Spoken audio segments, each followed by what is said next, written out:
Vamos a recibir, pues acaba de editarse la segunda edición aumentada y corregida a través de Rumbo Editorial, El Arcón de Teo, así se llama el libro de nuestra invitada Mónica Lombardi Arbiza. Buen día, bienvenida. Bienvenida. Buen día, buen día. Muchas gracias por la invitación. Bueno, yo comentaba más temprano, bueno, vos sos una mujer bastante múltiple, ¿no? Porque has sido, no sé si el término es adecuado, contadora buena parte de tu vida. Ya creo que estás un poco retirada de esa función, pero no te has quedado en eso porque también estás estudiando antropología en humanidades, también historia, tengo entendido, y además sos una aficionada a la genealogía, que a propósito es una herramienta que te ha dado mucho poder a la hora de generar el arcón de Teo. ¿Está bien lo que digo? Sí, perfecto, Y bueno, perfecto. a mí me gustaría primero, aunque para vos implique lloverse sobre mojado, ¿cómo nace tu interés por la genealogía? Y si tuviera que decirlo en dos palabras, ¿de qué hablamos cuando hablamos de genealogía?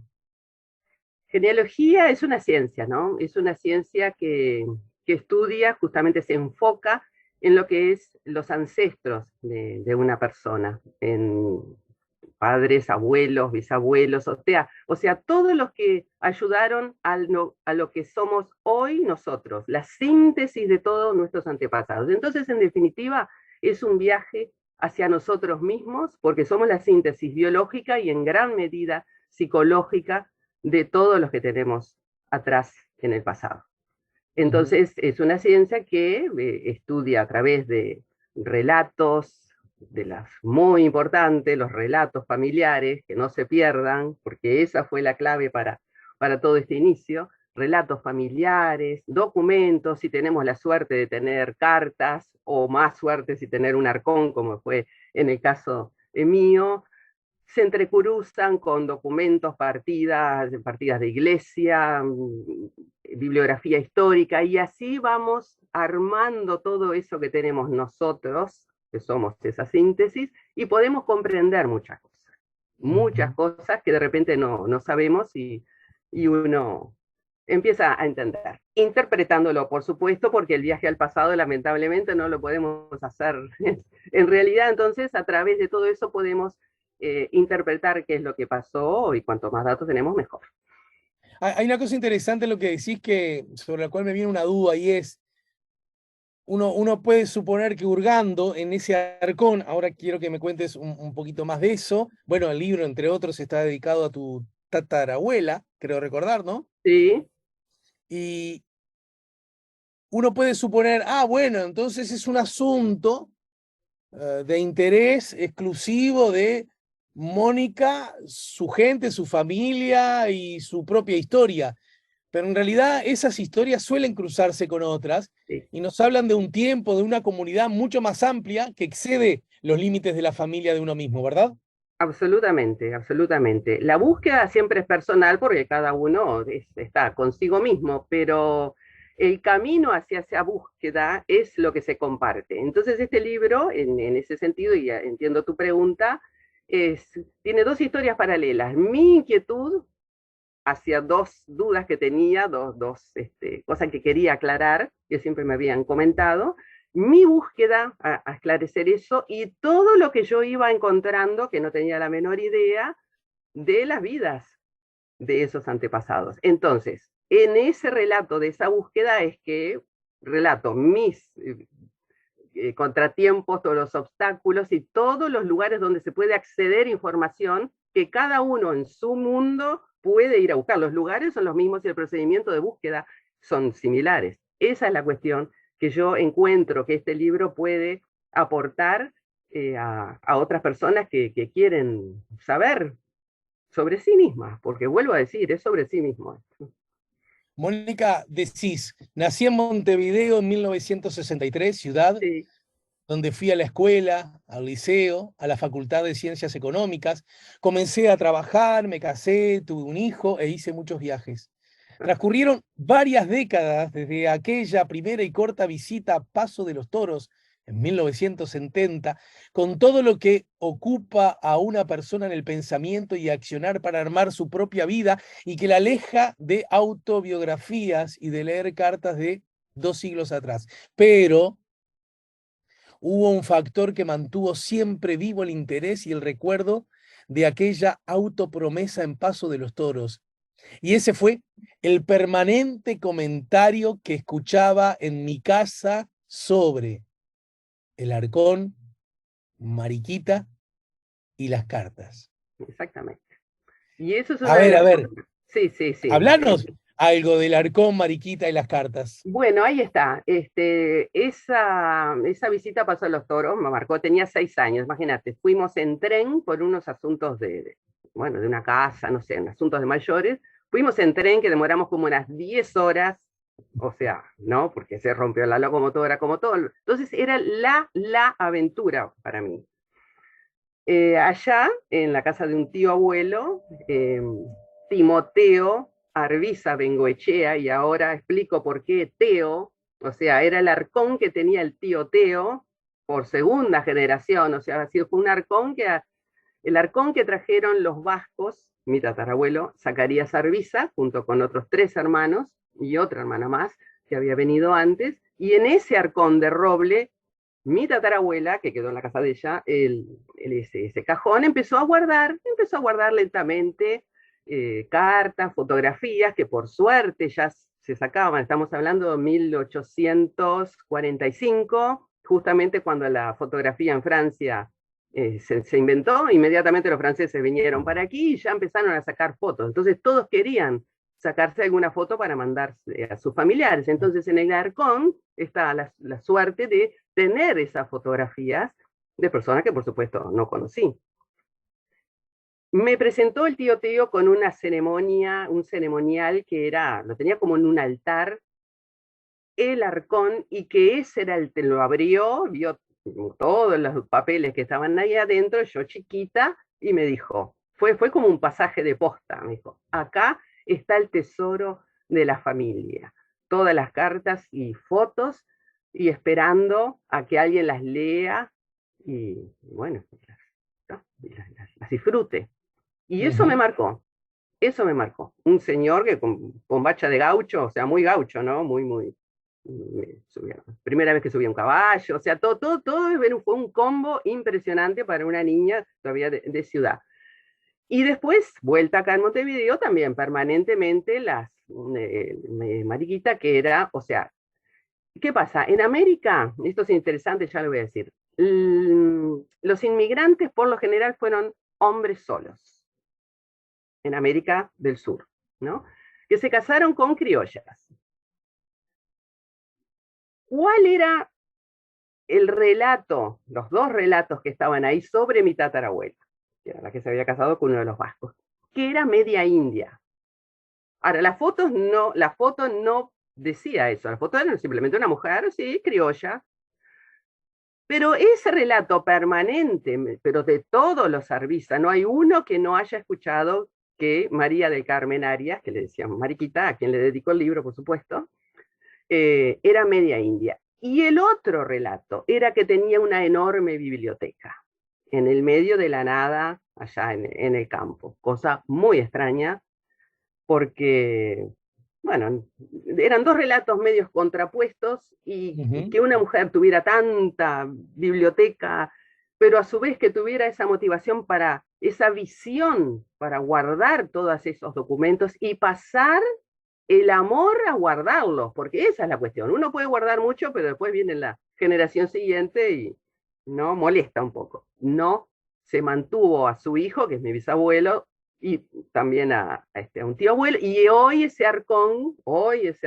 donde yo lo pude ubicar después de haber desaparecido, porque no estaba en Paso de los Toros cuando yo lo quise ubicar, está en Sobre Artigas. eso detenete un segundo, Sí. porque en realidad se puede decir que el Arcón vino a vos, ¿no? Ay, sí, sí, sí, sí. Viste, cuando estás muy conectado con todo, tenés una sensibilidad, una intuición que excede lo que se puede explicar y hasta lo razonable.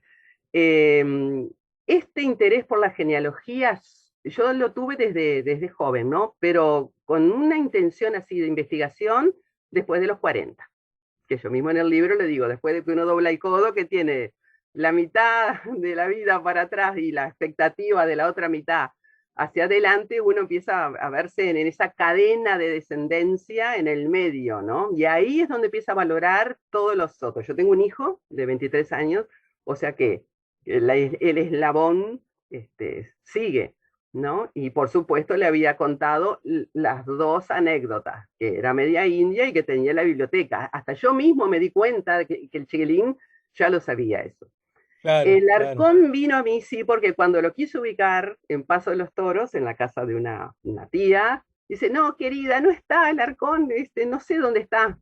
Y fue tremendo, en épocas en que no había internet, que uno tenía que ir a un ciber, que nadie tenía celular, en el 2006. Todo parece que fue ahí nomás, pero los cambios tecnológicos han sido tan enormes que uno parece que estuviera hablando de la época casi de las cartas. Y bueno, y el Arcón, sí, me apareció medio en mi escritorio por un mensaje muy extraño, pero esas cosas las dejo para el que quiera Claro. saber qué pasó. Bueno, y a propósito de la lectura, que por supuesto el libro está lleno de fotografías, de Documentos, documentos, ¿verdad? De diagramas, a propósito para entender. sí. También contaste con un asesoramiento a propósito de cómo escribir y en qué cosas hacer hincapié de un grande de nuestra literatura, ¿no? Un grande, exactamente. Tenía todo el Arcón, todos los documentos, todas las cartas, tenía todo armado, pero no tenía la formación literaria. De ciencias económicas somos muy esquemáticos, que también me sirvió para escribirlo, pero sinceramente no sabía cómo poder encarar eso. En Canelones, donde estaba viviendo en su momento, yo viví en el campo durante muchos años, en una chacra, y ahí donde hice la mayor parte de la investigación. En la ciudad de Canelones vinieron a hacer el cumpleaños de la biblioteca municipal, varios escritores, historiadores, estaba Ana Ribeiro, estaba Amel Gungual, y estaba Mario Delgado Paraín. Y bueno, y después de toda la exposición dijeron, hay una pregunta, y yo me quedé, no, yo sí, tengo esta situación, ¿cómo puedo hacer? Y no entendían bien cómo hacer, y bueno, no sé, a ver, averiguar. Y en eso Mario Delgado, no me olvido más, eso fue maravilloso. Dice, no, momentito, yo sé lo que le pasa a ella, yo entendí. Dice, toma cada carta, cada documento y su entorno y escribí esas historias, como el módulo. Ujú. Y fue exactamente, el libro está escrito así, y mi reconocimiento y agradecimiento a Mario está allí también, porque fue la salvación eso, y después, por supuesto, tiene un hilo conductor que es la propia búsqueda. Pero efectivamente, fue mi asesor, pero en esas circunstancias, ¿no? O sea, por supuesto no se debe acordar de mí, pero fue Andás a decisivo. ver, ¿eh? Bueno, mira, en todo caso, Mónica, ¿qué querés? ¿Qué pretendés? ¿Con qué cosas soñás a la hora de tu libro ya transformándose en un objeto que tiene vida por sí mismo? ¿Qué te gustaría que ocurriese con tu libro? Que sea la inspiración de las personas para hacer sus propias búsquedas. Es eso, un ejemplo de una persona común y corriente que bueno, que sí, tenía un material de inicio, pero es en fotos. Ahora, la mayor parte fue búsqueda y te va pintando, te digo una cosa, por ejemplo, en el Instituto de Estudios Genealógicos del Uruguay es donde, que soy integrante, socia y también parte de la directiva de Comisión Fiscal, tiene digitalizadas la mayor parte de las partidas de matrimonio, bautismo y defunción del país.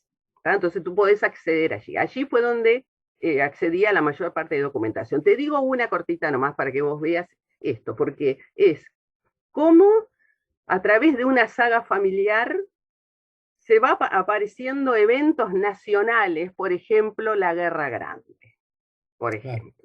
¿tá? De 1839 al 51. Tiempo, a la mitad de ellos vinieron los vascos a Montevideo y expreso a cerca de la ciudad de Minas, donde los esperaba otro, o vasco que ya allí era, se había instalado para trabajar en las canteras. Los vascos son buenos en picar piedra y en ovejas, ¿no? Bien. Directo ahí, en 1845 se casa mi tatarabuelo, el vasco, con Mariquita, ella de 16 años. Muy bien, busco las partidas de ese periodo, busco las partidas de defunción, porque se me ocurrió mirar, Sí. 4 meses antes de que ella se casara, falleció con 18 años su hermano, que era soldado, de muerte violenta. Decía así, pelado. Soldado, dije yo. Y dije, bueno, ¿y soldado? ¿Cuál era el conflicto que estaba ahí? La Guerra Grande. Fui al IMES, que es el museo de acá, está en Paraguay, Paraín, parece, que está todos los documentado lo que era la Guerra Grande, ¿no? Indexado, está genial. Busco el nombre de él, Arias, Ramón Arias, efectivamente era un teniente muy jovencito que era parte de los ejércitos, en ese caso, blancos, ¿no? De Oribe, que era lo que había. La campaña era toda blanca. Pero tú fíjate eso, o sea, ay, sí que se casó. Primero 16 años, que ya ves las edades, ¿no? Que se casaban, las casaban las mujeres, ¿no? Pero aparte, tú fíjate, vas a casar ahí y 4 meses antes, un hermano, por la causa no sé, pero era soldado, estaba ya en la... Entonces, ¿cómo? Si entonces la Guerra Grande tuvo que ver en toda esta línea, ¿comprendés lo que te digo? Y eso fue una búsqueda, Clarísimo, ahí clarísimo. está. O sea, arrancamos nomás de que el casamiento de ella y mirá todo eso. Bueno, de eso para atrás estamos hablando. El éxodo para atrás, ¿no? Y estamos hablando para atrás, hasta desde la fundación de Montevideo. Entonces, todo eso no salió del Arcón, salió de la búsqueda. Entonces, lo que yo digo es que si a uno le gusta este tema, si uno quiere, y más que nada en la parte criolla, o sea, si hay, más que nada la mujer, por eso digo, como los hombres fueron los solos los que vinieron, las mujeres, la familia materna suele ser muy interesante. eh, por la historia oriental, que es la que nos involucra, ¿no? Porque la otra, bueno, es la que vino de allá, que también profundicé un poco debido a viajes que hicimos con Arvisa. Somos muchos los Arvisa. ¿Arvisa con S o Arvisa con Z? Arvisa con Z acá, pero allá quedan los que quedaron, los pocos que quedaron, porque acá la multiplicación de los Arvisa fue increíble, muy prolíficos, especialmente en Artigas, muchísimos hijos cada generación sucesiva, en el resto del país no tanto, pero en Artigas sí, y ya mando un abrazo a todos mis parientes de allá de Artigas, que soy muy compinche con todos ellos, ellos organizan arvisadas, que son reuniones de 1000 personas, Sí, ¿no? Que vamos de todos lados, sí, sí, sí. Bueno, y allá en Europa quedaron algunos Arvisa, pero muy poquitos, y Arvisa con S. Y esa historia me la contaron allá, lo que sería bien. una prima tercera o cuarta. El territorio vasco fue dividido políticamente entre Francia y España y quedó los vascos españoles que conocemos ahora y la parte de vasca francesa.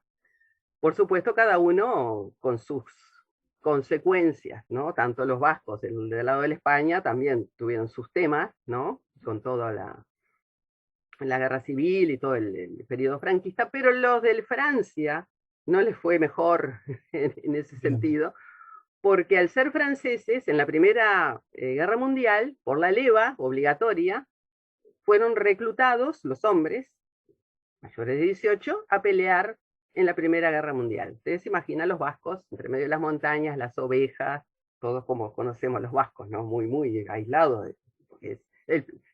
La propia microevolución se hace debido a la ecología, ¿no? En gran medida. Entonces, al estar tan aislados, su propio idioma, bueno, obligatoria la leva, fueron a pelear, no sabían ni siquiera francés, porque se hablaban vasco, y sufrieron tanto el horror de esa Primera Guerra Mundial como Bien. la burla de todos sus compatriotas, entre comillas. Porque eran... Mónica, el libro, ¿se encuentra dónde para que la gente interesada pueda ir a adquirirlo? Bueno, el libro va a estar en librerías desde la semana que viene, lo distribuye Guzzi, Bien. y bueno, también lo tengo yo, pero bueno, esos son para los que me conocen también. Tengo algunos ejemplares.